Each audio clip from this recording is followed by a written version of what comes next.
नमस्कार दोस्तों, स्वागत है आप सभी का आपके अपने YouTube चैनल हिंदी एकेडमी में।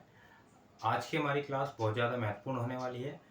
इससे पहले जो क्लास थी उसमें हम लोगों ने शुरू किया था रीतिकाल, और आज हम बहुत ही महत्वपूर्ण विषय पर बात करने जा रहे हैं। रीतिकाल के बारे में हम लोग बात कर चुके हैं, रीतिकाल की परिस्थितियाँ क्या रहीं, रीतिकाल की विशेषताएँ क्या रहीं। अब हम लोग बात करेंगे आज की इस क्लास में कि जो रीतिकाल है उसको किस प्रकार से उनकी रचनाओं के आधार पर विभाजित किया जाता है। तो रीतिकाल को कुल मिलाकर हम विभाजित कितनी जगह करते हैं वो हम लोग आज की वीडियो में देखने वाले हैं। तो बहुत ज़्यादा महत्वपूर्ण वीडियो होने वाली है। अगर ये चीज़ें आप लोगों को नहीं मालूम है तो फिर आप रीतिकाल अच्छे से नहीं पढ़ पाएंगे। तो बात कर रहे हैं हम लोग, आज विषय है हमारा रीतिकालीन विभाजन, हम कह सकते हैं रचनाओं के आधार पर। ठीक है, रीतिकाल का जो विभाजन है, रीतिकाल को किस किस रूप में बांटा जाता है, उनकी रचनाओं को किस किस रूप में बांटा जाता है, तो ये हम लोग आज देखने वाले हैं। तो कुल मिलाकर हम लोग बांटते हैं रीतिकाल की जो रचनाएं हैं उनको 3 भागों में। ठीक है, सबसे पहले जो रचनाएं हैं उनको किस जगह रखेंगे हम, तो सबसे पहले कहेंगे रीतिबद्ध। ठीक है, इनको अभी मैं समझाऊंगा एक एक करके क्या होती हैं। उसके बाद दूसरा हम लोग कहेंगे रीति सिद्ध, रीति सिद्ध। और तीसरा हम लोग बांटते हैं रीति मुक्त। तो ये 3 जगह हम लोग रीतिकाल की जो जितनी भी रचनाएं हुई हैं उन सभी रचनाओं को हम इन 3 जगह पर रखते हैं। इन 3 रचनाओं में हम लोग 3 जगह जो हमने विभाजन किया है, रीतिबद्ध, रीति सिद्ध और रीति मुक्त, सभी की सभी रचनाएं इन्हीं तीनों में समाहित होती हैं किसी न किसी स्थान पर। ठीक है, अब समझने का प्रयास करते हैं। ठीक है, बद्ध जो शब्द है इसका क्या अर्थ हुआ? इसका अर्थ हुआ बांधना या बंधना। ठीक है, यानी रीति शब्द का अर्थ हम लोग इससे पहले वाली जो क्लास थी उसमें समझ चुके थे। मैंने आप लोगों को बता दिया था, रीति का अर्थ मैंने बताया था आप लोगों को। ठीक है, रीति का अर्थ वहां पर क्या था? रीति का अर्थ था एक परिपाटी। ठीक है, एक शैली। रीति का अर्थ एक शैली या फिर एक मार्ग या फिर एक परिपाटी।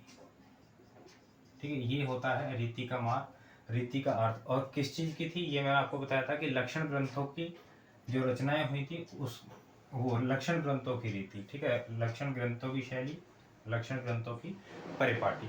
तो ये आप लोग समझ चुके हैं। तो रीति का अर्थ आप समझ गए। बद्ध का मतलब क्या हो गया? बंधना। यानी शब्द से ही पता चल रहा है कि ऐसी रचनाएं जो इस शैली के अनुरूप हुई हो, यानी जिनमें लक्षण और उदाहरणों से युक्त हों। ठीक है, ऐसी रचनाएं जो लक्षण और उदाहरणों से युक्त हों। लिख देता हूं, ऐसी रचनाएं जो लक्षणों और उदाहरणों से युक्त हों। ठीक है, लक्षण का अर्थ क्या है? जिनमें रस का, छंद का प्रयोग किया गया हो, अलंकार का प्रयोग किया गया हो। ठीक है, और उसमें होता क्या है, देखिए जैसे कोई रचना है उसको अगर हम किसी अलंकार पर लिख रहे हैं कि इस अलंकार का प्रयोग हम इस रचना में करेंगे, तो उस पूरी रचना में उस अलंकार का प्रयोग आपको देखने को मिलता है। तो उनको कहते हैं हम लोग लक्षण ग्रंथ। ठीक है, जो एक बार आप लोगों ने किसी भी कवि ने, किसी भी आचार्य ने जिस परिपाटी को पकड़ लिया उसी परिपाटी के साथ में वो पूरी रचना को वहां पर करते हैं, तो उसको कहते हैं रीतिबद्ध, यानी रीति में बंध करके चलना। ठीक है, अगला चलिए देखते हैं रीति मुक्त। अब नाम से पता चल गया, रीति मुक्त यानी जो कि इस परिपाटी से बिल्कुल दूर होकर चले, है ना। जो रीति परंपरा की जो साहित्यिक रूढ़ियां हैं उनको तोड़ते हुए रचनाएं हो। ठीक है, पहले लिख देता हूं फिर थोड़ा सा बताऊंगा आप लोगों को। रीति परंपरा की साहित्यिक रूढ़ियों से मुक्त रचनाएं। ठीक है, क्या लिखा हुआ है, ये लिखा है रीति परंपरा की साहित्यिक रूढ़ियों से। रीति काल का अर्थ क्या हुआ, जो कि एक परिपाटी पर चलने वाली रचनाएं हो, वो रीति काल। ठीक है, लेकिन रीति मुक्त क्या हो गया, उस परिपाटी से को बिल्कुल उस जो रूढ़ियां चलती आ रही है रीति काल की, कि लक्षण ग्रंथों का उदाहरण देते हुए ही, लक्षण ग्रंथों का प्रयोग करते हुए ही रचनाओं को लिखना है, तो उससे बिल्कुल अलग होकर के, कि जैसी स्वतंत्र रचनाएं लिखी जा रही हैं, ठीक है, उसी प्रकार से लिखी जाए और उसमें किसी भी परिपाटी को फॉलो ना किया जाए, तो वो क्या होती है, रीति मुक्त रचनाएं हो गई। ठीक है, अब आपको रीति बद्ध समझ में आ गया होगा, रीति मुक्त समझ में आ गया होगा। अब कोशिश करते हैं हम लोग समझने की कि रीति सिद्ध क्या होगा। ठीक है, रीति सिद्ध देखिए, यहाँ पर एक परिपाटी के साथ में, यहाँ पर बिना परिपाटी के, इन दोनों के बीच का जो हमारा पड़ाव रहेगा वो होगा रीति सिद्ध। दोनों के बीच का, यानी कि लिखता हूं थोड़ा सा फिर आपको समझाऊंगा। रीति से बंधी परिपाटी के अनुकूल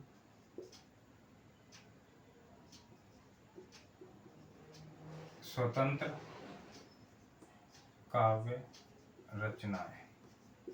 ठीक है, क्या लिखा है कि रीति से बंधी परिपाटी के अनुकूल स्वतंत्र काव्य रचनाएं, यानी रचनाएं जो होंगी, काव्य रचनाएं, वो स्वतंत्र होंगी, यानी रीति मुक्त जैसा है वो गुण आपका दिखाई देगा उसमें।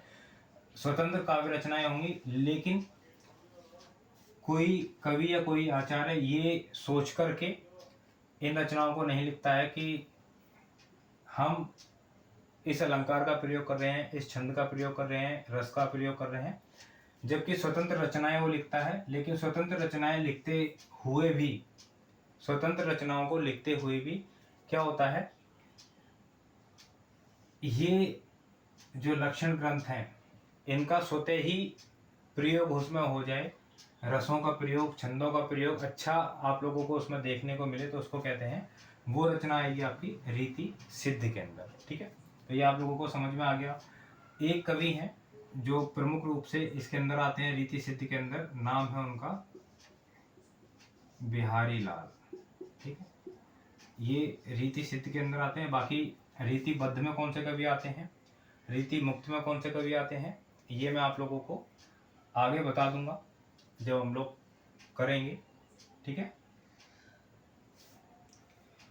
ये कवि आप लोगों के पूछ लिए जाते हैं, रीतिबद्ध कौन से हैं, रीति मुक्त कौन से हैं, तो ये आगे की क्लास में मैं आप लोगों को बताऊंगा कि रीति मुक्त कवि को कैसे पहचानेंगे, रीतिबद्ध कवि को कैसे पहचानेंगे, या फिर रीति मुक्त कवि हैं तो उनको हम कैसे पहचानेंगे और कैसे हम याद करेंगे। ठीक है, चलिए आज की क्लास में इतना ही रहेगा। उम्मीद करता हूँ आप लोगों को क्लास पसंद आई है। अगर क्लास आपको पसंद आई हो तो ज़्यादा से ज़्यादा अपने दोस्तों में शेयर करें। क्लास को लाइक करना बिल्कुल ना भूलें। चैनल पर अगर आप लोग नए आए हैं तो चैनल को सब्सक्राइब करना ना भूलें, ताकि इसी प्रकार की और भी कक्षाएं आप लोगों को नियमित रूप से मिलती रहें। अभी तक हिंदी अकेडमी के ऐप को इंस्टॉल नहीं किया है तो आप लोग जल्दी से कर लीजिएगा प्ले स्टोर पर जाकर के। अगर नहीं समझ आता है तो वीडियो के डिस्क्रिप्शन में भी मैं आप लोगों को इसका लिंक प्रोवाइड करा दूंगा। बहुत ज़्यादा हेल्पफुल रहेगा आपके लिए। हर सप्ताह वहाँ पर टेस्ट भी होता है। इसके अलावा आप लोगों को समय समय पर वहाँ पर अन्य जानकारियाँ परीक्षा से संबंधित मिलती रहती हैं।